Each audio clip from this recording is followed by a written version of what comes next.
சரிதானுங்களா? போட்டு இது பூஸ்ட்ன்ற பட்சத்தில் பரவாயில்ல சார், பட் நெகட்டிவா இம்பாக்ட் பண்ணும்போது லைஃபே கெடுக்குது. நெகட்டிவா சொன்னாங்கன்னா நம்பாதீங்கன்னு சொல்றேன். அதாவது வந்து லாஜிக்கா சொல்றது வேற. ஓகேங்களா? இப்போ சிகரெட் குடிக்காத கேன்சர் வரும் அப்படின்னு சொன்னா ஓகே, தப்பு இல்லை.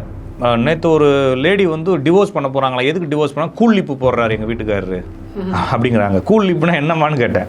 இந்த உதட்டுக்கு கீழே வந்து இந்த புகழை மாதிரி வைக்கிறது, அது வந்து லேட்டஸ்ட்டாக பேக்கேஜிங்காக ஒரு டீ பேக் மாதிரி இருக்கும், அதை தூக்கி வாய்க்கில் வச்சுக்கிறாங்க. கசக்கிறதுக்கு கஷ்டமாக இருக்குது சமூகத்தில், நாகரிகம் இல்லாமல்.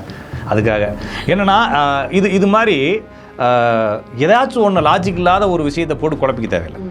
சரிங்களா? கூல் லிப்பு வருதுன்னா அதுக்கு ஏதாச்சும் ட்ரீட்மெண்ட் பார்க்கலாம், இல்லைன்னா அவர்கிட்டே பேசலாம். இதுக்காக டிவோர்ஸ் பண்ணுறதுங்கிறது ரொம்ப முட்டாள்தனமாக இருக்கு. முட்டாள்தனம் இல்லைங்க, அவங்களுக்கு அது ஏதோ வேறவங்க என்னமோ அது ஒரு பெரிய அபின் மாதிரியும் ப்ரௌன் சுகர் மாதிரியும் சொல்லியிருப்பாங்க போல. ஓகேங்களா? இந்த வார்த்தைகளை பயன்படுத்தக்கூடாது. இருந்தாலும் நான் சொல்கிறது, மக்கள் வந்து ஒவ்வொன்றையும் தப்பாக பார்க்குறவங்க, அவங்க வந்து இந்த மாதிரி யூடியூப்பில் போகக்கூடிய சாதாரணமாக வரக்கூடிய வருடத்துக்கு வரக்கூடிய ராசி பலன், நட்சத்திர பலன், லக்ன பணத்தெல்லாம் ஒரு பாசிட்டிவ்காக எடுத்துக்கலாம்.